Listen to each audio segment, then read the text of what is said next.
நம்ம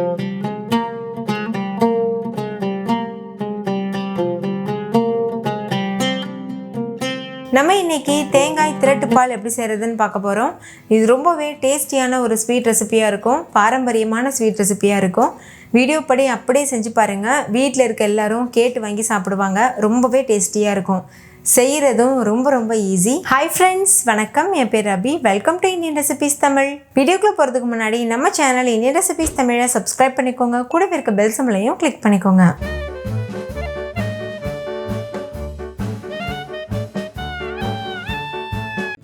ஃபஸ்ட்டு இந்த ரெசிபி பண்ணுறதுக்கு ஒரு கடாயில் 3 டேபிள் ஸ்பூன் பாசிப்பருப்பு சேர்த்துக்கோங்க. ஸ்டவ்வை லோ ஃப்ளேம்லேயே வச்சுக்கோங்க. இதோட கலர் லேசான ஒரு கோல்டன் ப்ரௌன் கலர் வர வரைக்கும் இதை நல்லா வறுத்து எடுத்துக்கோங்க. ரொம்ப இது கரிஞ்சு போயிடக்கூடாது, லேசாக ஒரு கோல்டன் ப்ரௌன் கலர் வந்தால் போதும். இப்போ பாருங்கள், இதோட கலர் நல்லா சேஞ்ச் ஆகிருக்கு. இது பெர்ஃபெக்டான கன்சிஸ்டன்சி. இந்த ஸ்டேஜில் ஸ்டவ் ஆஃப் பண்ணிவிட்டு இது ஒரு பிளேட்டுக்கு மாற்றிடுங்க. பிளேட்டில் மாற்றினதுக்கப்புறமா இதை முழுமையாக ஆற விட்டுருங்க. நல்லா ஆறினதுக்கப்புறமா ஒரு மிக்சி ஜாரில் நம்ம இதை மாற்றிக்கலாம். இப்போ ஒரு பிளேட்டில் சேர்த்தாச்சு, இது முழுமையாக ஆறட்டும். நல்லா ஆறினதுக்கப்புறமா ஒரு மிக்சிக்கு மாற்றிடுங்க. மிக்சி ட்ரையாக இருக்க மாதிரி பார்த்துக்கோங்க, அப்போ தான் இது நல்லா அரைப்படும். ஏன்னா நம்ம 3 டேபிள் ஸ்பூன் மட்டும்தான் சேர்த்து அரைக்கிறோம், ஸோ ஒழுங்காக அரைப்படாமல் இருக்கிறதுக்கு சான்ஸ் இருக்குது.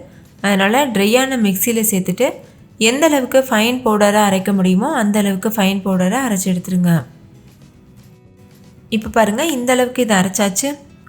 இது கூடவே 1 கப் அளவு தேங்காய் துருவல் சேர்த்துக்கோங்க.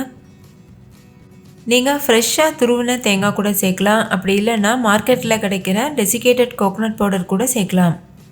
சேர்த்துட்டு இதையும் சேர்த்து நல்லா அரைச்சிக்கோங்க. எந்தளவு முடியுமோ அந்தளவுக்கு நல்ல ஃபைன் பேஸ்ட்டாக அரைச்சிட்டு இது கூட ஒரு 1 கப் அளவுக்கு தண்ணி சேர்த்துட்டு 3 ஏலக்காவும் சேர்த்துருங்க. சேர்த்துட்டு இது நல்லா அரைச்சிக்கோங்க.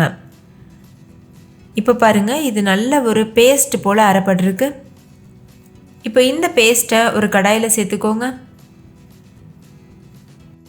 சேர்த்துட்டு இதில் 1 கப் அளவுக்கு தண்ணி சேர்த்துக்கோங்க. நான் மிக்சி ஜாரில் சேர்த்து நல்லா அலசிட்டு சேர்த்துருக்கேன்.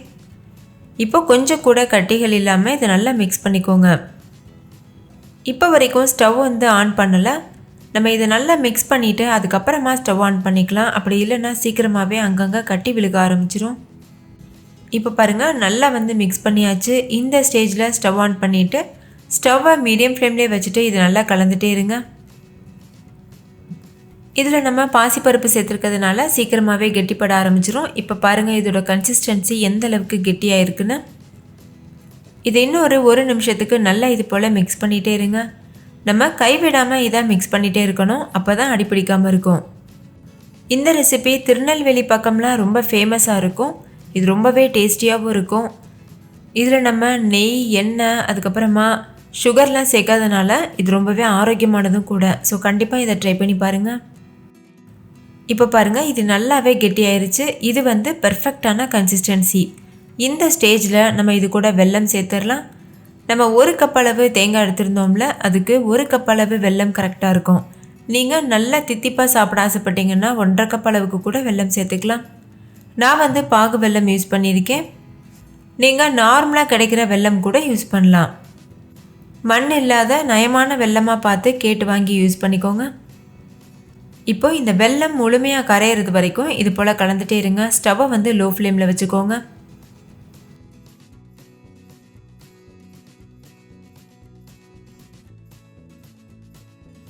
இப்போ பாருங்கள், வெல்லம் முழுமையாக கரைஞ்சிடுச்சு. இதுக்கப்புறமா இதை ஸ்டவ்வை மீடியம் ஃப்ளேமில் வச்சுட்டு நல்லா கலந்துகிட்டே இருங்க. இதோட கன்சிஸ்டன்சி நல்ல அல்வா பக்குவத்துக்கு கடாயிலிருந்து உருண்டு திரண்டு வரணும், அது வரைக்கும் நம்ம கலந்துகிட்டே இருக்கணும். வெல்லம் சேர்த்து கலரும் போது இது போல் தண்ணியாக தான் இருக்கும், ஆனால் நம்ம கலந்துகிட்டே இருக்கும்போது அது நல்லாவே திக்காயிட்டு ஒரு அல்வா கன்சிஸ்டன்சிக்கு வந்துடும். இப்போ பாருங்கள், இது இன்னுமே நல்லா கெட்டியாக இருக்குது. இந்த அளவு கன்சிஸ்டன்சிலேயே கூட நீங்கள் ஸ்டவ் ஆஃப் பண்ணிவிட்டு சர்வ் பண்ணிடலாம். ஆனால் நம்ம இன்றைக்கி பீஸ் போட்டு சாப்பிட போகிறோம், அதனால் இது இன்னும் கொஞ்சம் கெட்டியாகட்டும். நீங்கள் நார்மலாக அப்படியே அல்வா போல் சர்வ் பண்ண போகிறீங்கன்னா இந்த கன்சிஸ்டன்சிலேயே ஸ்டவ் ஆஃப் பண்ணிடுங்க. உங்களுக்கு விருப்பம் இருந்ததுன்னா இந்த ஸ்டேஜில் நீங்கள் 1 or 2 டீஸ்பூன்ஸ் நெய் சேர்த்துக்கிறலாம். அப்படி இல்லைன்னா நீங்கள் நெய் சேர்க்காமவே இது ரொம்பவே டேஸ்டியாக இருக்கும். ஏன்னா நம்ம தேங்காய் சேர்த்துருக்கிறதுனால தேங்காயிலேருந்து ஆயில் பிரிஞ்சு வரும். அந்த எண்ணெயே போதுமானது. இது ரொம்ப ரொம்ப சுவையாக இருக்கும்.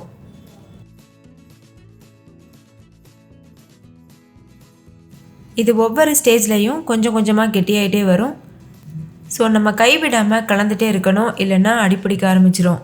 அப்போ அதோட டேஸ்ட்டே ஸ்பாயில் ஆயிரும். அதனால் கைவிடாமல் கலந்துகிட்டே இருங்க.